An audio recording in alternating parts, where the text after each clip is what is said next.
luar lagi buat satu rombongan jauh untuk bagaimana bersilaturahmi di tetangga masjid kita ini, bagaimana kita menyambungkan dan saling mengingatkan bahwa ini sementara ada selama ini perkara ini yang sudah dimusyawarakan insyaallah yang baik buat insyaallah.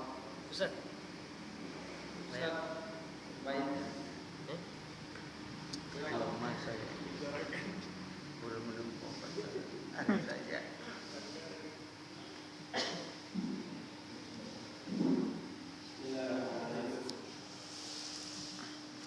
Assalamualaikum warahmatullahi wabarakatuh.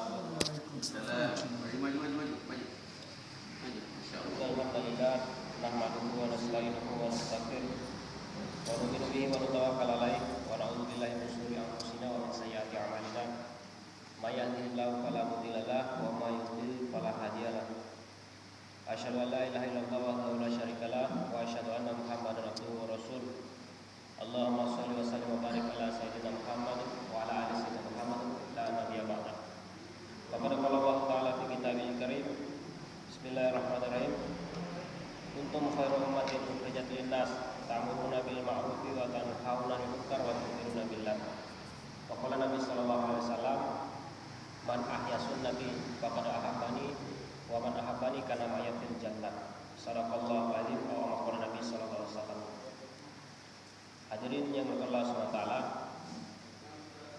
bersyukurlah kita kepada Allah Subhanahu wa taala atas segala nikmat, karunia serta hidayah, kesempatan, kekuatan, masih nikmat umur, segala satunya sehingga kita ini masih bisa sama-sama berkumpul di tempat ini. Barusan tadi kita ini menjalankan salah satu perintah Allah Subhanahu wa taala, yaitu salat berjamaah. Salat ini adalah perintah Allah, sedangkan berjamaah adalah sunnah baginda Nabi sallallahu alaihi wasallam.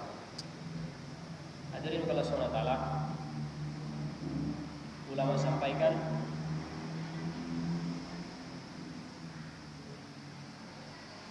sesungguhnya Allah Subhanahu wa taala telah menetapkan kesuksesan, kejayaan, kebahagiaan manusia hidup di dunia yang sementara, bahkan di akhiratnya Allah Subhanahu wa taala selama-lamanya hanya ada dalam amal agama secara sempurna.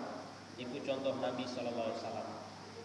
Maka di luar amal agama ini tidak ada janji Allah kebahagiaan. Bahkan di dalam Al-Qur'an tidak ada satu firman Allah yang menjanjikan dengan pertanian orang akan bahagia. Tidak ada janji Allah dengan perdagangan orang akan bahagia. Tidak ada janji Allah dengan politik orang akan bahagia. Tidak ada janji Allah dengan kerja industri orang akan bahagia. Tidak. Tapi Allah SWT berfirman, man amila sholihan min dzakarin aw untha wa huwa mu'minun falanuhyiyannahu hayatan thayyibah.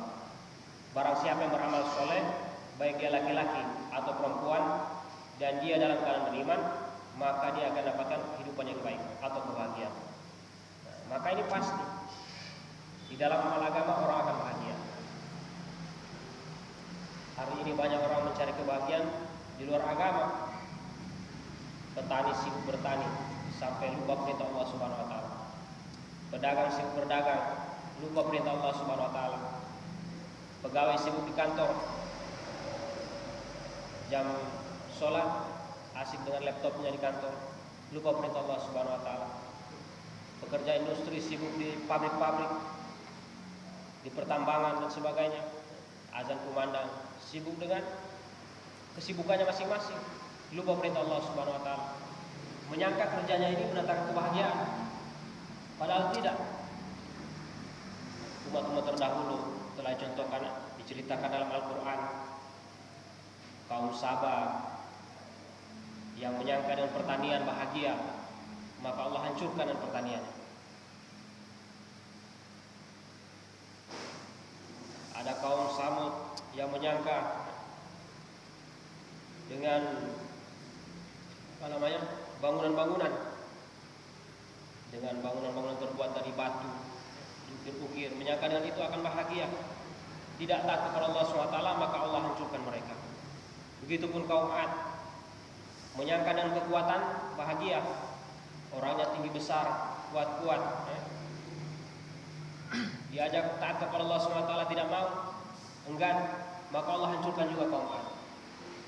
Qarun la'natul alaih, orang yang kaya raya, hartanya masya Allah banyak sekali, diajak taat kepada Allah SWT tidak mau, diajak untuk menyembah kepada Allah SWT tidak mau, maka Qarun la'natul alaih ini dihancurkan Allah SWT, ditenggelamkan beserta harta bendanya sekaligus, bukan di dalam air tapi tenggelam di dalam tanah. Begitupun Fir'aun yang menyangka dengan kekuasaan dia akan bahagia. Dia ini raja yang memerintah rakyat yang banyak, rakyat yang besar. Bahkan dikatakan seumur hidup Fir'aun laknatullah tidak pernah sakit. Dia ini menyangka dengan kekuatannya itu dia bahagia, dengan pangkat jabatan kedudukannya sebagai raja dia bahagia. Diajak taat kepada Allah SWT tidak mau, maka Allah hancurkan juga. Maka SWT inilah, hanya dengan amal agama orang akan bahagia. Meskipun hidupnya susah, cuma pas-pasan, rumah cuma kontrakan, baju cuma 2 potong, tapi ada amal agama dalam kehidupannya sehari-hari, ada iman yang benar dalam hatinya, maka insya Allah orang seperti ini akan bahagia di dunia, tidak gelisah hidupnya. Meskipun satu hari makan, satu hari tidak gelisah. Bahkan di akhirnya Allah SWT Allah akan janjikan dan kehidupan yang baik, ya, dengan kehidupan surga yang luasnya 10 kali lipat dunia. Ya, dengan amal agama. Maka ulama sampaikan, apa itu amal agama? Agama dasarnya adalah iman, imaniyah. Ibaratkan kalau satu bangunan rumah, pondasinya ini yang paling dasar. Kalau pondasi bangunan itu kuat, maka dindingnya akan kuat, yang tiang menjadi kuat, atapnya menjadi kuat, menjadi kokoh. Begitupun ini agama. Jadi dasar daripada agama adalah iman. Apabila iman seseorang baik, maka dia akan buat amal-amal baik. Bila dia buat amal baik, maka suasana keadaan di sekitarnya jadi baik. Kalau suasana keadaan sekitar baik, maka di situ pertolongan Allah akan turun, baik dari langit maupun dari bumi. Tapi kalau iman rusak, maka amal-amal jadi rusak. Iman rusak menyebabkan amal rusak. Amal rusak menyebabkan suasana dan keadaan menjadi rusak. Kalau suasana keadaan jadi rusak, maka disitulah murka Allah turun, azab Allah turun baik dari langit maupun dari bumi. Maka penting sekali yang pertama diperbaiki dalam kehidupan kita ini, selagi kita masih hidup adalah apa? Yaitu iman. Bagaimana cara memperbaiki iman? Ulama sampaikan disuruh banyak bicarakan kebesaran Allah Subhanahu wa taala. Hari ini mengapa dunia begitu besar dalam hati kita, sehingga kita ini sibuk urus dunia, kerja banting tulang, tulang dibanting-banting, peras keringat diperas-peras, capek dari pagi sampai malam, tidak cukup, malam sampai pagi lagi kerja. Karena kebesaran dunia terlalu besar dalam hati. Mengapa? Karena kita sibuk setiap hari bicarakan kebesaran dunia. Petani ketemu petani, sibuk bicarakan kebesaran pertanian. Pedagang ketemu pedagang, sibuk bicarakan kebesaran perdagangan. Pegawai ketemu pegawai, sibuk bicarakan pangkat jabatan kedudukan. Bahkan pengangguran sibuk bicarakan bagaimana kerja yang baik. Sehingga apabila dunia ini bicarakan terus-menerus, sehingga hati kita ini masuk kebesaran dunia, sehingga tidak lagi tempat kebesaran Allah SWT dalam hati kita. Nah, maka ulama sampaikan disuruh perbanyak bicarakan kebesaran Allah Subhanahu wa taala. Sehingga kalau kita sering ulang-ulang kebesaran Allah Subhanahu wa taala, kebesaran makhluk dengan sendirinya akan keluar dari hati kita. Bahwasanya Allah kuasa, makhluk tidak kuasa. Dan memang Allah berkuasa, makhluk tidak kuasa. Allah SWT yang memelihara, Allah SWT yang memberikan rezeki, suasana dan keadaan datangnya Allah Subhanahu wa taala. Sehat, sakit, untung rugi, kaya miskin, hina mulia, semua dalam genggaman Allah Subhanahu wa taala. Apabila perkara ini sering kita ulang-ulang, maka perlahan kebesaran makhluk akan keluar dari dalam hidup kita. Dan memang Allah SWT ini yang berkuasa. Selain Allah tidak ada yang berhak berkuasa. Allah menciptakan segala sesuatunya, dari yang kecil sampai yang besar, semua ciptaan Allah Subhanahu wa taala. Dan Allah menciptakan sesuatu ini tidak pakai contoh. Berbeda dengan manusia menciptakan sesuatu mencontoh ciptaan Allah Subhanahu wa taala. Manusia ciptakan pesawat, melihat dulu bagaimana ciptaan Allah, burung. Burung diteliti bagaimana cara kerja burung melompat bisa terbang, sehingga terciptalah satu buah pesawat terbang. Sedangkan Allah menciptakan burung cukup kun, jadi fayakun, maka jadilah dia. Ya. Manusia menciptakan kapal selam, ikut dulu ciptaan Allah Subhanahu wa taala, bagaimana ikan berenang dalam air, sehingga terciptalah satu kapal selam. Intinya semua ciptaan manusia ini mencontoh ciptaan Allah Subhanahu wa taala. Allah menciptakan tidak pakai contoh, ciptakan langit tanpa tiang, ciptakan bulan, bintang, matahari tanpa gantungan, ciptakan bumi terbentang luas, tidak pakai contoh. Inilah kebebasan Allah Subhanahu wa taala. Inilah makna kalimat la ilaha illallah. Maka Allah SWT menciptakan sesuatu ini tidak takut kepada yang diciptakan. Allah ciptakan langit yang begitu luas, Allah tidak takut tertimpa langit. Allah ciptakan matahari, tidak takut terbakar oleh matahari. Allah ciptakan lautan, tidak takut tenggelam di lautan. Berbeda dengan manusia. Manusia menciptakan ciptaannya ini takut kepada yang dia ciptakan sendiri. Manusia ciptakan pesawat terbang, takut jatuh dari pesawat. Manusia ciptakan mobil, takut ditabrak mobil. Manusia ciptakan strom, ciptakan generator menghasilkan strom, tapi takut ke strom. Ini manusia. Beda dengan Allah, menciptakan sesuatu tidak takut. Allah ciptakan singa, tidak takut kepada singa. Manusia ciptakan motor, takut ditabrak motor. Makna kalimat la ilaha illallah. Kemudian Allah SWT, makhluk ciptaan Allah ini tidak dapat mencelakakan Allah Subhanahu wa taala. Berbeda dengan manusia, manusia menciptakan ini, ciptaan ini mencelakakannya sendiri. Contohnya ada satu pembuat pistol pertama, namanya John F. Kennedy. Maka dia ini mati karena apa? Karena tertembak pistol buatannya sendiri. Senjata makan tuan. Membuat keris, empukan ring, keris sakti. Dia mati karena apa? Teriris buatannya sendiri, kerisnya sendiri. Tapi Allah SWT tidak ada satu makhluk pun ciptaan Allah SWT yang dapat mencelakakan Allah Subhanahu wa taala. Maka ini perlu diulang. Kebesaran Allah maha hebat, Allah maha besar, Allah maha perkasa. Sehingga sering ulang-ulang, kebesaran makhluk akan keluar dari dalam kita. Allah SWT menciptakan ciptaannya ini diberikan rezeki, dipelihara Allah Subhanahu wa taala. Allah pelihara matahari dari timur ke barat setiap hari, bulannya dipelihara, bintang-bintang dipelihara. Allah pelihara air hujan.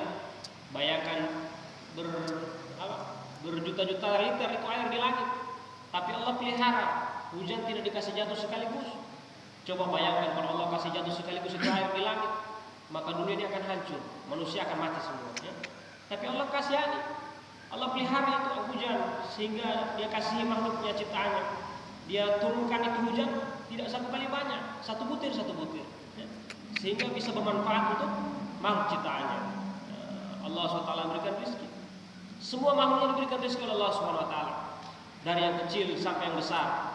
Tidak nampak, kuman-kuman itu tidak tampak oleh mata, virus-virus itu makhluk Allah semua itu. Tapi Allah jamin rezekinya juga.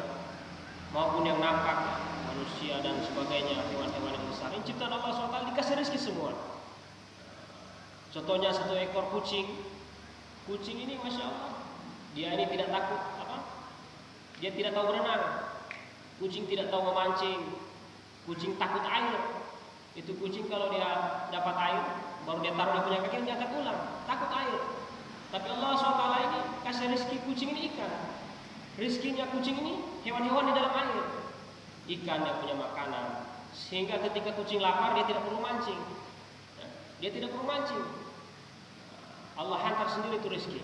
Karena apa? Karena Allah SWT yang memberikan rezeki. Kalau boleh ditanya, bisa bicara itu kucing, ditanya, pasti tiap hari itu kucing pasti makan ikan. Entah manusia yang kasih atau burung yang tidak sengaja angkat dari air. Karena apa? Allah SWT berikan dari sisi kucing ini ikan. Begitupun cicak. Allah SWT ciptakan cicak ini lemah sekali. Dia merayap di dinding, ya. Tidak punya sayap. Tapi Allah SWT kasih rezeki ini cicak, hewan-hewan bersayap. Ada lagunya, cicak-cicak di dinding, diam-diam merayap. Datang seekor nyamuk, lalu ditangkap. Rizkinya cicak ini nyamuk, hewan-hewan bersayap. Kenapa? Allah SWT memberikan rezeki. Tidak perlu repot-repot dia kerja, zikir-zikir saja. Subhanallah. wa ya'rifu makani wa yasmu kalami wa yarzuqni wa yansani. Sehingga nyamuk itu datang sendiri, dia makan. Karena apa? Allah SWT yang menjamin rezeki makhluknya. Apalagi manusia. Manusia dikasih akal, dikasih kaki dua yang sempurna, dikasih tangan, dikasih hati, dikasih otak bisa berpikir. Maka otomatis rezekinya lebih mudah lagi daripada hewan-hewan yang tidak punya otak. Tapi hari ini Masya Allah, ini dijadikan alasan. Cari rezeki dijadikan alasan. Dijadikan alasan apa? Untuk tidak taat kepada Allah Subhanahu Wa Taala. Pak sudah sholat, waduh bagaimana saya mau sholat? Bagaimana saya bisa ke masjid? Sementara saya sibuk cari rezeki.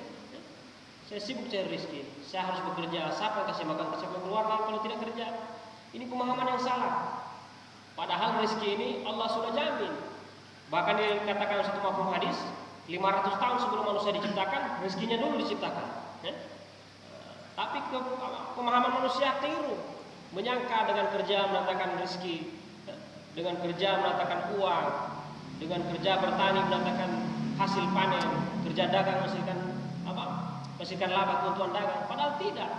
Tidak ada hubungannya rezeki dengan kerja. Rezeki hubungannya dengan ketetapan Allah Subhanahu Wa Taala. Ada juga orang kerja mati-matian tapi miskin terus. Ada juga orang tidak terlalu kerja berat tapi rezekinya banyak. Karena apa? Allah sudah tetapkan namanya rezeki. Tinggal kita jalani saja. Yang belum ditetapkan apa? Yaitu iman kita, amal kita. Ini Allah belum tetapkan. Jadi baik buruknya kita punya iman, kita punya amal, ini Allah belum tentukan. Kalau rezeki sudah ditentukan Allah, maka yang perlu diusahakan mati-matian itu apa? Iman kita, amal kita, sehingga tidak terjadi penyesalan nanti, ya? Tidak terjadi penyesalan. Orang-orang yang tidak amal agama ini nanti menyesal. Dalam surat As-Sajdah Allah SWT firman, teriakan orang-orang yang menyesal, minta dikembalikan ke dunia. Rabbana absorna wa sami'na farji'na na'mal sholihan inna muqinun. Ya Allah, sekarang saya sudah dengar, sekarang saya sudah lihat, tolong kembalikan saya ke dunia. Mau apa? Mau beramal saleh. Orang-orang mati masuk ke dalam kubur itu minta keluar lagi ke dunia. Mau apa? Bukan mau sempurnakan dia punya sekolah, bukan dia mau sempurnakan dia punya jabatan, bukan dia mau kumpul harta, tidak. Dia minta kembali ke dunia untuk mau beramal soleh. Nama soleh inna muqinun. Ya Allah, kembalikan saya ke dunia. Saya sudah dengar sekarang, saya sudah lihat penampakan akhirat. Tolong kembalikan ke dunia. Mau beramal soleh. Dalam ayat lain Allah SWT firmankan, idza jaa ajaluhum la yastakhiruna sa'atan wa la yastaqdimun. Apabila ajal seorang tiba ini, maka tidak bisa dimajukan, tidak bisa dimundurkan, walau hanya sesaat. Jadi kalau orang sudah ajalnya sudah tidak bisa dikasih maju, apalagi kasih mundur, tidak bisa. Sudah saat itu. Maka di situ terjadi penyesalan. Penyesalan, minta dikembalikan ke dunia, tapi sudah tidak bisa. Maka ketika kita masih ada nafas di dunia ini, tangan kita masih bisa bergerak, kaki kita masih bisa melangkah ke masjid, lidah kita masih bisa berzikir, mata kita masih bisa baca Quran, harta kita masih bisa dikorbankan yang Allah Subhanahu Wa Taala. Maka kesempatan. Karena kehidupan dunia ulama sampaikan, dan memang betul, cuma sementara saja. Paling lama 60-70 tahun. Kalau umat terdahulu ratusan tahun. Nabi Nuh 950 tahun, umatnya juga ratusan tahun. Tapi umat Nabi SAW hanya berkisar 60-70 tahun saja. Kalau lebih itu bonus, ada 80 sampai 90, sedikit sekali. Bahkan ada yang belum sampai 60-70 tahunnya sudah meninggal. Anak kecil meninggal. Kalau ulama sampaikan, kalau kita lahir ini berurutan. Pertama kakek kita, terus ayah kita, terus kita, anak kita, cucu kita, sampai ke bawah terus berurutan. Tapi kalau kematian ini tidak berurutan. Makanya di pemakaman itu ada yang panjang, ada yang pendek, ada yang panjang sekali, ada yang pendek sekali, tidak berurutan. Kadang si cucu duluan meninggal, kadang anak duluan meninggal, orang tuanya sakit-sakitan belum meninggal. Tapi semuanya pasti akan meninggal dunia. Semua kita ini pasti akan meninggal dunia. 100 tahun lalu kita ini belum ada di dunia, dan 100 tahun ke depan kita ini sudah tidak ada di dunia. Jadi ketika masih ada dunia ini kesempatan kita, kesempatan untuk kumpul amal. Sehingga ulama sampaikan bagaimana kita ini memperbaiki iman amal kita. bicara kepada Allah, sehingga iman kita perlahan-lahan baik. Kemudian belajar menghidupkan sunnah baginda Nabi Sallallahu Alaihi Wasallam. Hari ini sunnah di mana-mana, masya Allah. Sunnah ini sudah diinjak-injak. Bahkan orang Islam ini malu-malu tampakkan sunnah. Sunnah dari berpakaian, menampakkan keislaman. Kemudian bagaimana kita ikut contoh Nabi, dari paras Nabi, bagaimana Nabi pakai tutup kepala, Nabi panjangkan jenggot. Ini sunnah. Ulama sampaikan sunnah yang dibawa mati ini jenggot. Sunnah yang dibawa mati ini jenggot. Kalau tasbih, sajadah, kopiah, surban, ini sering kita pakai, siwak, tapi ditinggal di dunia. Tapi sunnah yang dibawa ke dalam kubur ini jenggot.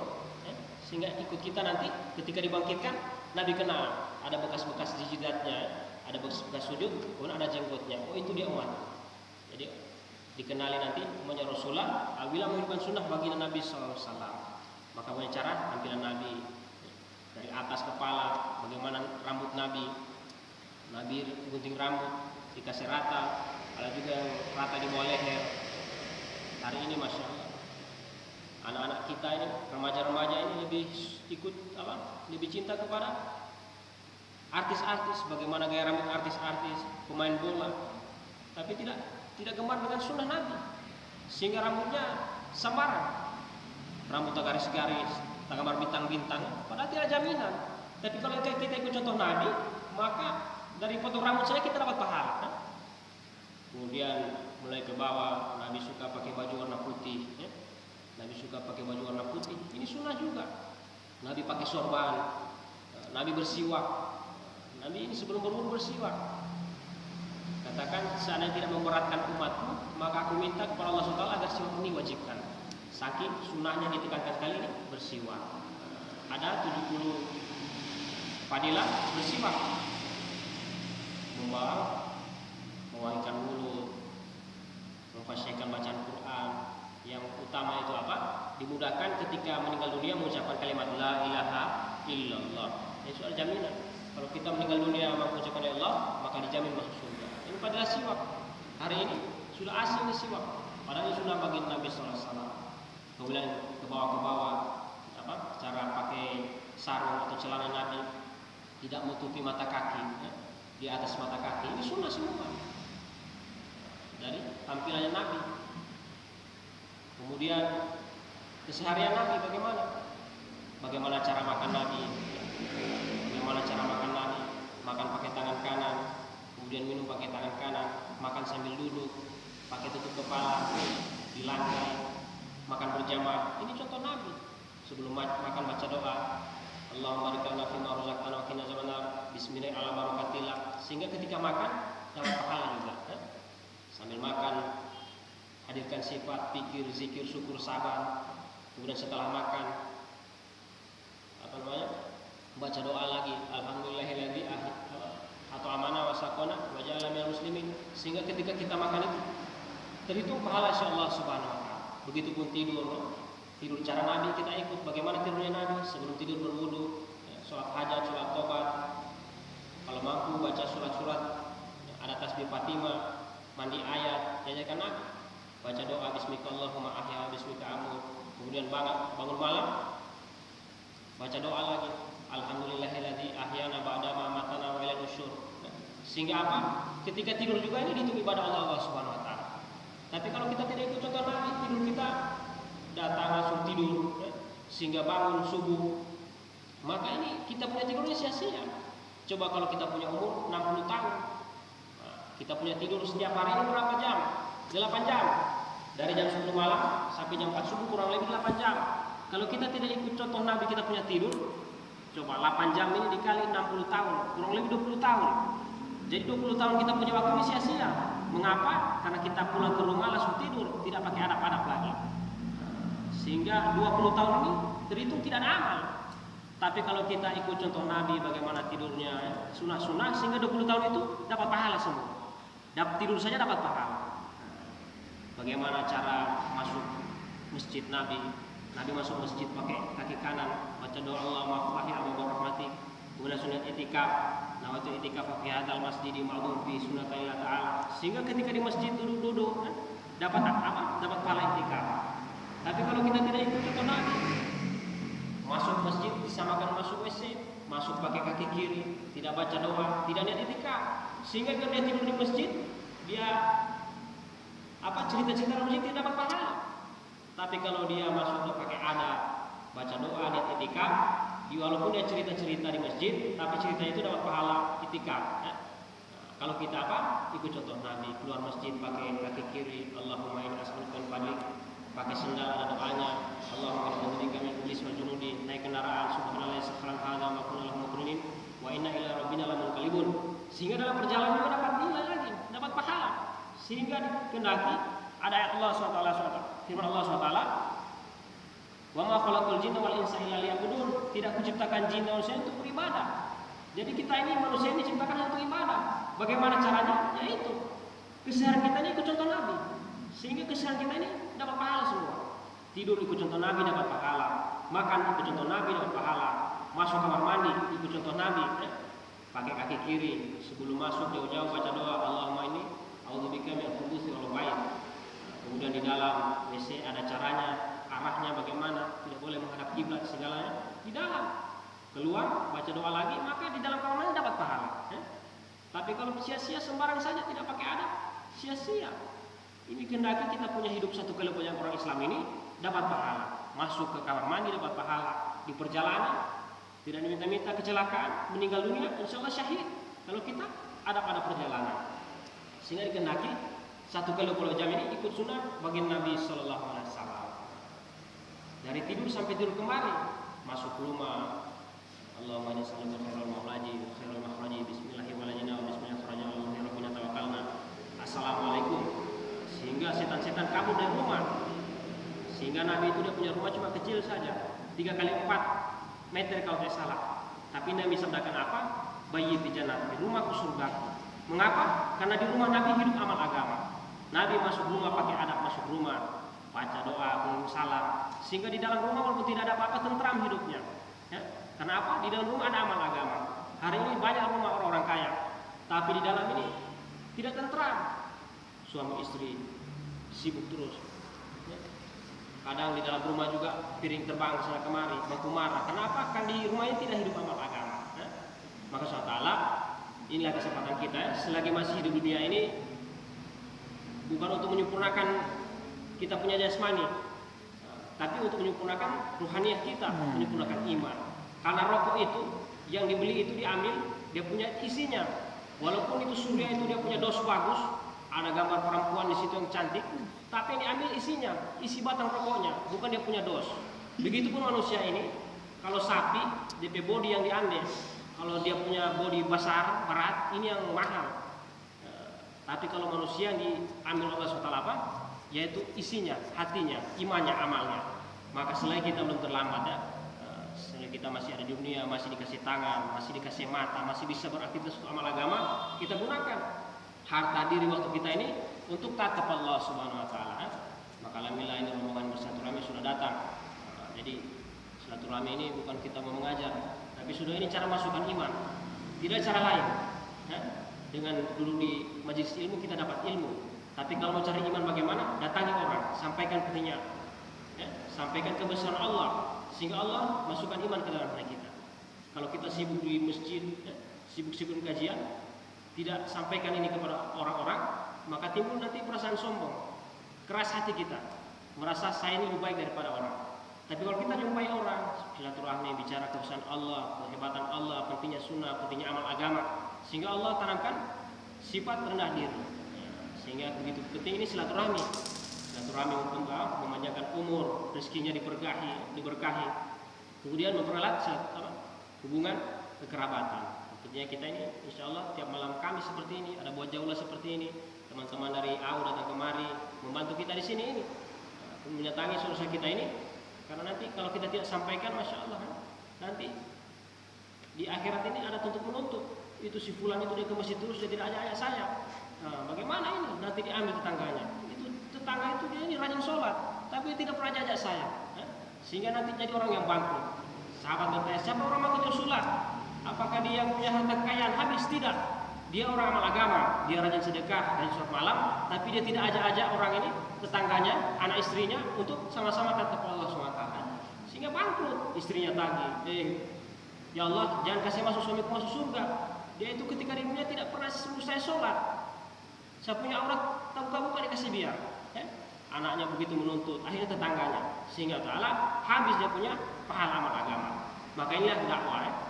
Dakwah adalah multi level amal. Kalau MLM multi level marketing, dapat satu orang dapat satu bintang, 5 orang 5 bintang dapat kapal pesiar.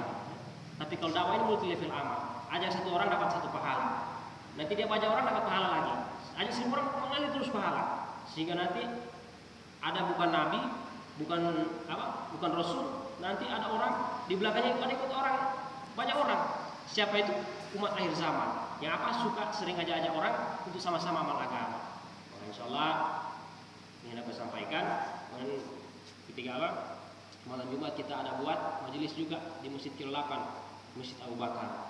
Di sana berkumpul dari satu kabupaten Banggai. Di sana bagaimana kita sama-sama mensukseskan hati kita. Karena 1 minggu ini kita suasana kerja dunia terus, boleh duduk di sana dengan majelis. Mudah-mudahan ada manfaatnya. Semua sini insyaallah. Daripada Allah SWT, salahnya karena memang kami masih belajar. Semoga kami semua akan menikah. Asyhadu an la ilaha illallah.